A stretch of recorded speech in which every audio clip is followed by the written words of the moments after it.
Hello everyone, welcome to my channel, Real England, and today I have a very special episode for you guys, and this is just showcasing my watch collection, disregarding some of the watches that I didn't really want to show on camera, because obviously I just have too many.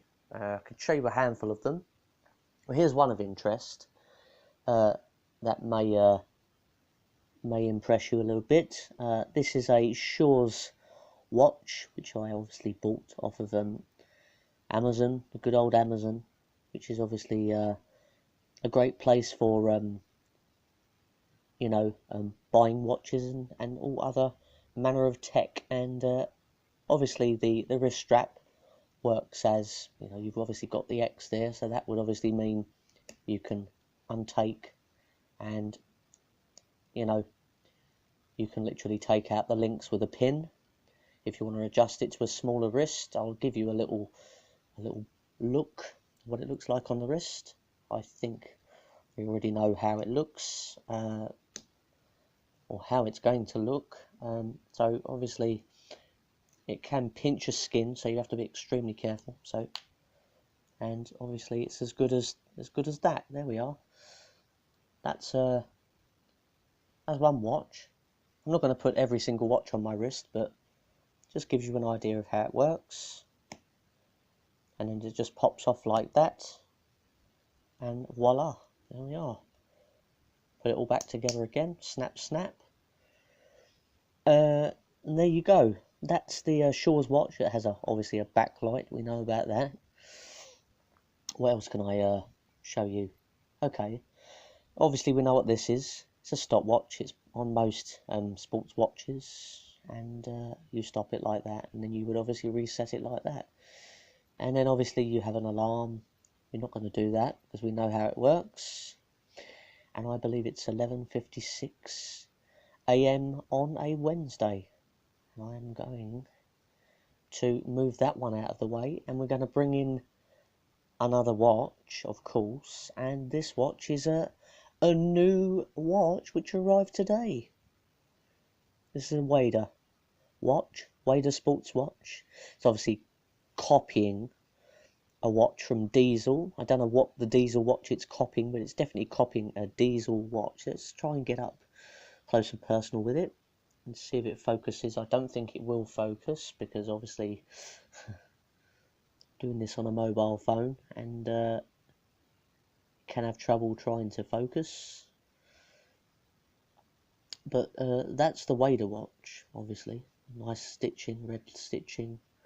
It's 30 meters, I believe, and it's obviously, yeah, so it's a 380M water, so it's 30 meters water resistant, which is most. It has a Japanese movement, and it's obviously a Chinese watch, and it's a really good looking timepiece. Obviously, again, backlight function. You have a stopwatch like on most of these things here. I'll light it up, you can stop that, and we will go back to what it was before. So it's a very basic function watch, but I just like the aesthetics of the actual the way it looks. Wader on the side there, if we can get it in close, all anodized and really quite lovely. And the dimensions, it's a pretty thick watch, so if you haven't got man wrist like me, it would look a bit silly, but I still love the watch no matter what. So we'll put that one to one side, and we'll move on to something maybe a little bit different this time, and it's this watch here. This is my skeleton watch from a company called IK Colouring. I don't know if you can see that, but it's pretty small. There we are. You can see the working there. Obviously, this originally came on a ceramic bracelet, which was just of very poor quality. I didn't like it very much, and I just had to change the strap to this lovely nylon strap, which was on my other watch. It looks good on a green strap, I must admit. It looks like an army watch, but I don't think the army would have a skeleton watch wearer.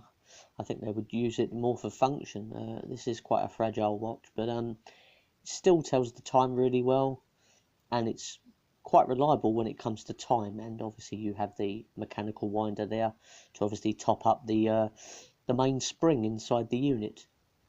So there's that watch there, and I think it's absolutely fantastic. Quite a brief video on most of these watches. We'll put that out of the way there. Right, so this is obviously a new watch, another skeleton watch, which has a automatic movement once again. And automatic movements, what are they? Okay, so I'll give you an idea. Basically, it has a pendulum inside the back of the case of the watch, and as you're moving, the pendulum goes round and it manually winds it for you, but you still need to manually wind the crown in order to basically top up the spring. So basically, if you're going to go to work the day and basically the spring is sort of like on its final bars of energy, you can literally give it 15 or 20 twists of the actual crown and you'll be ready to go, and it'll be fine for up to virtually 2 days worth. This watch is extremely nice. It's got a lovely amount of detail. I don't know if you can see that, but it's extremely wonderful. I don't know if I can get in really close, but there we are. Get it on the side angle.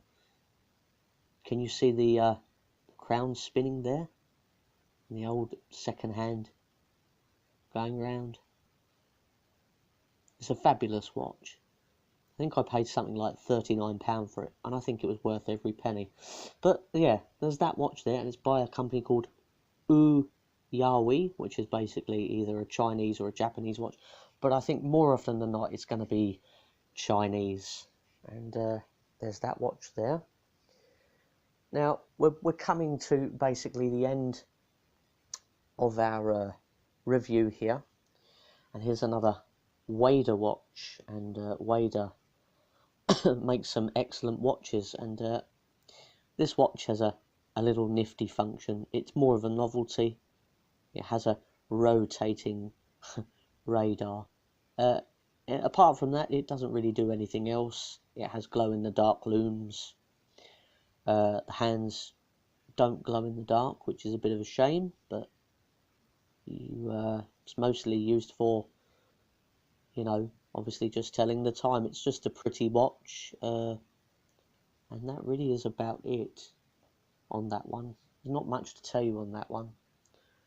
This one, on the other hand, is a rather nice watch.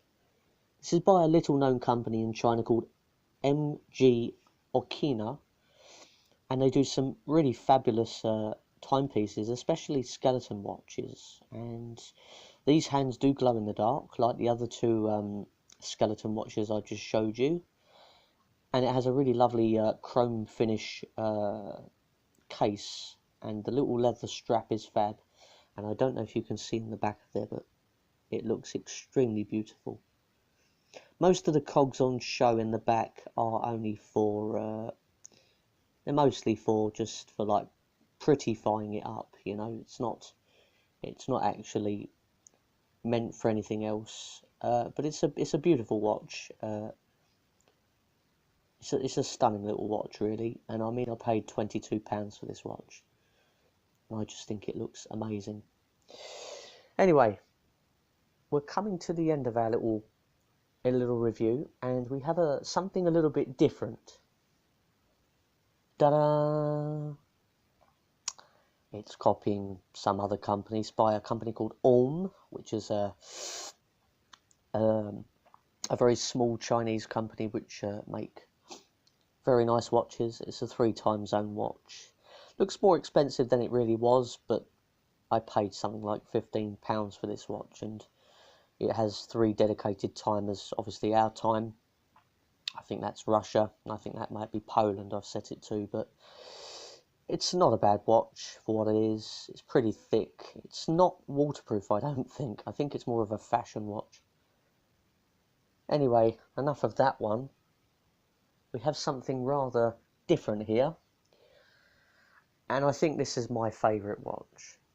This is a Menton Ezel watch with a square face, and it just looks amazing. It has a nice blue hue there. You glow in the dark. I don't know if you can see that. Maybe you can. Anyway, come on camera, focus.